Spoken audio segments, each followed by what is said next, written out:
मैं अपने वेलविशर्स को भी कुछ कहना चाहूंगा जो पिछले कुछ समय से मुझे कह रहे थे कि राघव आप नीट के इशू पर कब बोलोगे, आपको हम सुनना चाहते हैं। मैं बड़ी हम्बली कहना चाहता हूं सर, जब मैं ऑपोजिशन में बैठता था तब सवाल मेरा हथियार था, आज मैं ट्रेजरी बेंचेस पर बैठता हूं, आज सोल्यूशन मेरी जिम्मेदारी है। दोस्तों, राघव चड्ढा ने राज्यसभा में NET एग्जाम पर जमकर निशाना साधा। उन्होंने कहा कि अब उनका काम सवाल पूछना नहीं बल्कि समाधान देना है। पंजाब से राज्यसभा सांसद राघव चड्ढा ने गुरुवार को एंटी पेपर लीक बिल पर बोलते हुए कहा कि मुझसे कई लोग पूछ रहे थे कि नीट पेपर लीक पर चुप क्यों हो, नीट पेपर लीक पर कब बोलोगे।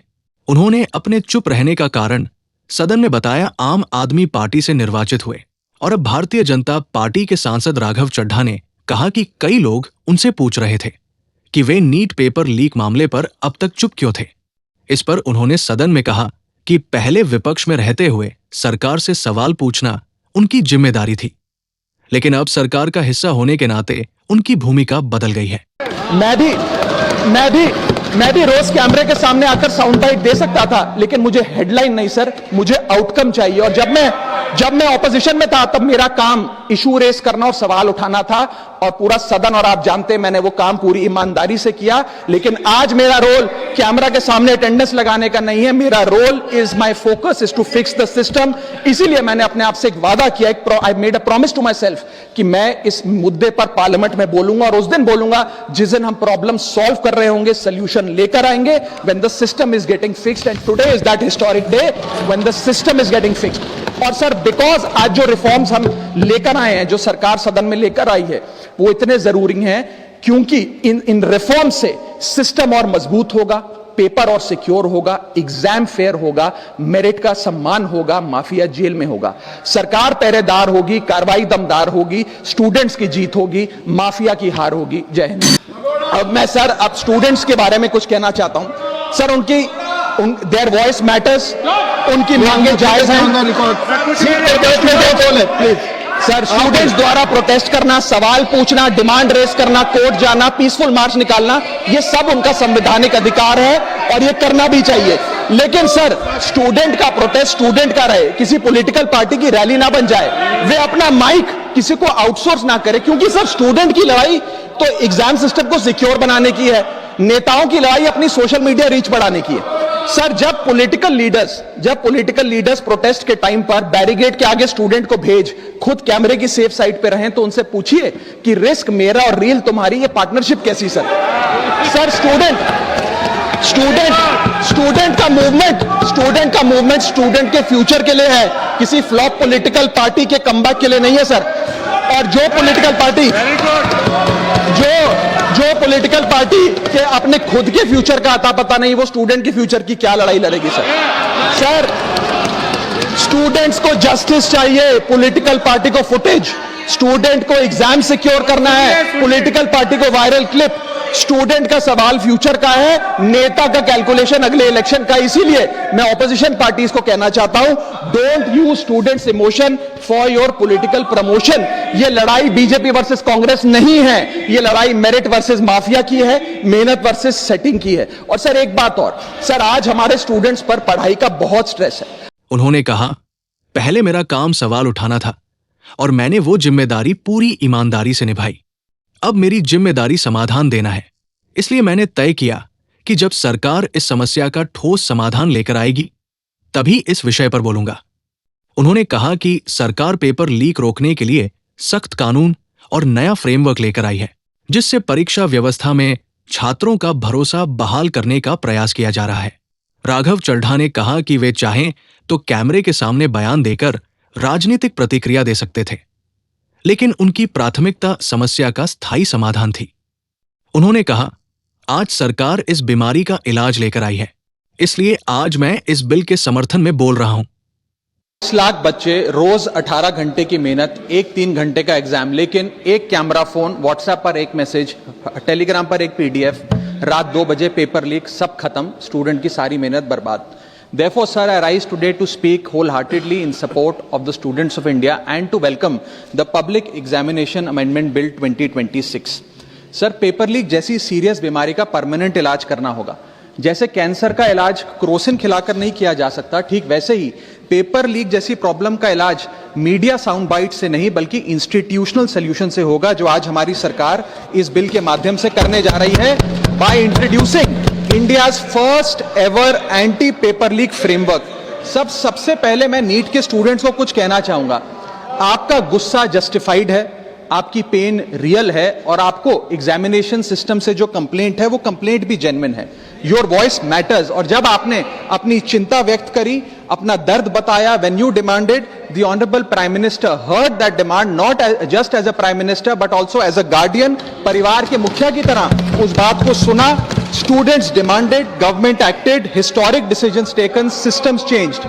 सर, जब एक स्टूडेंट नीट जैसे पब्लिक एग्जाम की प्रिपरेशन करता है, तब वो अकेला तैयारी नहीं करता, उसका पूरा परिवार प्रिपरेशन करता है। मां अपनी छोटी छोटी जरूरतें रोक देती है, घर का बजट कम करती है, पिता फैमिली की सेविंग्स को कोचिंग फीस, रेंट और टेस्ट सीरीज पे खर्च करता है, फैमिलीज को लोन तक लेना पड़ता है, और स्टूडेंट खुद कोटा, जयपुर, चंडीगढ़, दिल्ली, पटना जैसे शहरों में जाकर घर से दूर रहता है, दिन में 18-18 घंटे पढ़ता है, रात 2 बजे तक पढ़ाई करता है और फिर अलार्म लगाकर सुबह 5 बजे क्लासेस के लिए उठ जाता है। परिवार से दूर, कोई सोशल लाइफ नहीं, कोई त्योहार फेस्टिवल नहीं, सोशल मीडिया, फ्रेंड से दूर, और अपनी स्लीप और अपनी हेल्थ से भी कॉम्प्रोमाइज करता है, क्योंकि उसे पता है कि जब वो पेपर लिखेगा तो सिर्फ पेपर नहीं, अपनी फैमिली के लिए एक बेटर फ्यूचर लिखने जा रहा है। और फिर एक दिन एग्जाम की तारीख पर उसे पता लगता है कि 3 साल से वो जिस पेपर की तैयारी कर रहा था, वो पेपर किसी ने पहले ही पैसे देकर हासिल कर लिया, पेपर लीक हो गया। और इस समय सर सिर्फ पेपर लीक नहीं होता, उस स्टूडेंट का मेहनत, उसकी ड्रीम्स, उसकी सेल्फ बिलीफ, उसका ट्रस्ट, उसकी एस्पिरेशंस, ये सब लीक होती हैं और उसकी मेंटल और फिजिकल हेल्थ पे असर पड़ता है। I understand that pain sir, because मैं खुद भारत के अभी कुछ साल पहले ही भारत के एक पब्लिक एग्जामिनेशन सिस्टम का स्टूडेंट रहा, चार्टर्ड अकाउंटेंसी का। And sir, because I have spent enough time in this house critiquing the government, I have earned the right to say my next sentence with full conviction and sincerity कि जब बात students की आई, when it came to our students and the youth of India, the government heard, the government actioned and the government delivered. Students का feedback लिया, students की demands को honour किया और ये डेमोन्स्ट्रेट किया कि सरकार स्टूडेंट्स के साथ खड़ी है। जिस उम्मीद के साथ स्टूडेंट्स ने अपनी मांग प्राइम मिनिस्टर साहब के सामने रखी, उस चिंता को, उस दर्द को समझते हुए तमाम एक्शन लिए गए, तमाम स्टेप्स लिए गए, जैसे कि शॉर्ट टर्म और long term steps. Number 1, paper leak के बाद इमीडिएटली री एग्जाम कराया गया ताकि साल बर्बाद ना हो। जांच सीबीआई को सौंपी, एसआईटी का गठन हुआ, स्पेशल इन्वेस्टिगेशन टीम, जिसने 13 लोग मेन किंगपिन समेत गिरफ्तार किए। मात्र 75 दिन में, आज से 2 दिन पहले जब 75 दिन पूरे हुए जांच के, चार्जशीट भी फास्ट ट्रैक कोर्ट में दर्ज करा दी गई, जांच को महीनों सालों लटकाया नहीं। 47 नेशनल टेस्टिंग एजेंसी के ऑफिसर्स को शंट आउट किया गया, एजुकेशन सेक्रेटरी का तबादला हुआ, यहां तक कि मॉरल ग्राउंड्स पे हमारे ऑनरेबल होम एजुकेशन मिनिस्टर ने इस्तीफा तक दिया, और स्टूडेंट प्रोटेस्टर्स के खिलाफ जो केसेस थे उन्हें विड्रॉ किया गया। बीरीड फैमिलीज जिसके अपने किसी घर के बच्चे को, किसी स्टूडेंट को खो दिया, उसको कॉम्पनसेशन दी जा रही है।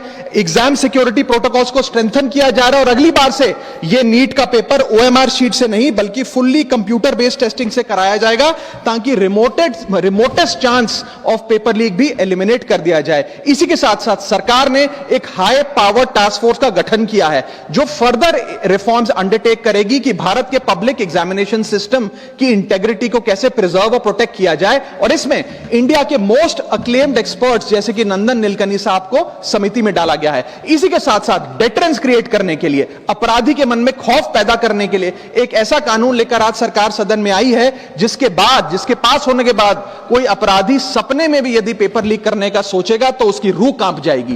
पहली चीज, पेपर लीक को एक इंडिविजुअल द्वारा किया गया क्राइम नहीं बल्कि एक ऑर्गेनाइज्ड सिंडिकेट नेटवर्क द्वारा किए गए क्राइम के तौर पे ट्रीट किया जाएगा, जिसमें इनसाइडर हो, कोचिंग माफिया हो, लॉजिस्टिक वेंडर हो, प्रिंटिंग प्रेस हो, सॉल्वर गैंग हो, एग्जाम ऑफिशियल्स हो, सब पर कार्रवाई होगी। सबको दोषी करार देने के बाद, गिल्टी करार देने के बाद 10 साल तक की जेल होगी और 10 करोड़ रुपए तक का जुर्माना लिया जाएगा। सारे ऑफेंसेस को cognizable, non bailable, non compoundable बनाया गया। एक स्पेशल टास्क फोर्स का गठन किया गया कि अब कभी भी यदि पेपर लीक की संभावना भी उत्पन्न होती है तो यह स्पेशल टास्क फोर्स जांच करेगी और यह इन्वेस्टिगेशन सालों साल नहीं लटकाई जाएगी।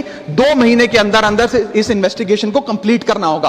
और इसी के साथ साथ फास्ट ट्रैक कोर्ट्स का गठन किया जो ये इंश्योर करेंगे कि इसमें स्पीडी ट्रायल हो, डे टू डे ट्रायल हो, स्पेशल पब्लिक प्रोसिक्यूटर होगा, 3 महीने में पनिशमेंट सुनाई जाएगी। सर मैं बता दूं, हमारे देश में fast track courts heinous crimes के लिए बने हैं, जैसे कि क्राइम्स अगेंस्ट वुमेन, रेप और पॉस्को जैसे अपराध के लिए। आज हमने पेपर लीक को उस हिनियस क्राइम्स की कैटेगरी में ला खड़ा किया है सर। इसी के साथ साथ सर इंस्टीट्यूशनल और systematic reforms will demonstrate zero tolerance towards paper leak और इससे भारत की इंडियन पब्लिक एग्जामिनेशन सिस्टम की इंटेग्रिटी को हम प्रिजर्व और प्रोटेक्ट कर पाएंगे। ये सब इसलिए हुआ because sir there is nothing more important than the students and their future. Sir their voices mattered, their voices were heard and systematic and systemic changes have been brought in. उनकी आवाज को, students की आवाज को कोई political challenge नहीं बल्कि एक परिवार की भीतर की चिंता की तरह समझकर, जैसे घर के बच्चे घर के बड़े से अपनी चिंता व्यक्त करते हैं, दर्द व्यक्त करते हैं, डिमांड्स रखते हैं, ठीक वैसे ही सरकार ने